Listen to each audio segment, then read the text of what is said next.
In China, if you choose to worship God, you are accepting you will be watched by the police.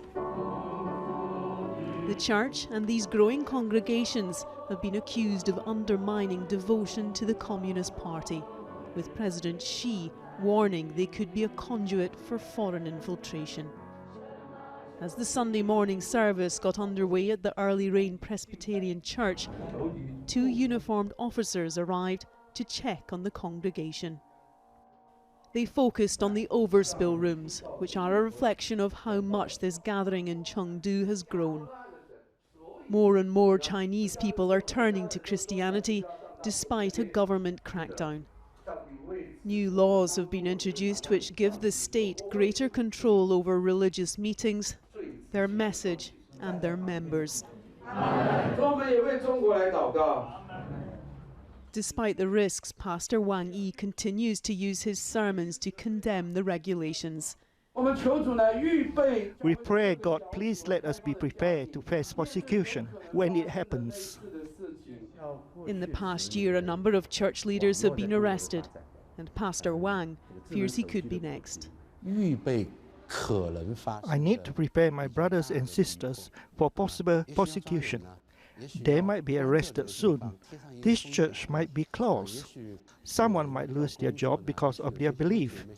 Some who work for the government might be investigated for their participation in the church. In January, officials in Shaanxi province ordered the Golden Lampstand Church to be demolished. A building permit violation was used as justification for blowing it up. Hundreds of churches have been destroyed or closed, and thousands of others have had their crosses forcefully removed. There is intentionally nothing marking out the entrance to the Early Rain Presbyterian Church. Its congregation meets on the 23rd floor of this high-rise in central Chengdu. Freedom of religion may be guaranteed in China's constitution, but it's one of thousands of house churches forced to hide from sight by a communist party that views Christianity as a threat. But still, every week more Christians are being baptized. We spoke to some of the newest members of the congregation, including Yang Yang, whose family object to the church. Chinese families are influenced mostly by traditional culture and object to Christian belief, so it's very difficult for me at home.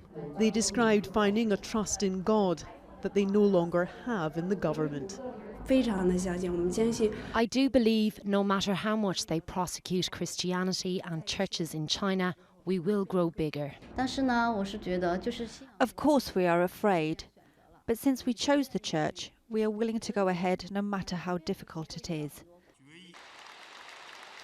But as he closed the National People's Congress today, the president declared only socialism can lead to China's national rejuvenation. Having cemented his power, Xi Jinping appears determined to ensure his people pledge an allegiance only to the Communist Party. Debbie Edward, News at 10, Chengdu.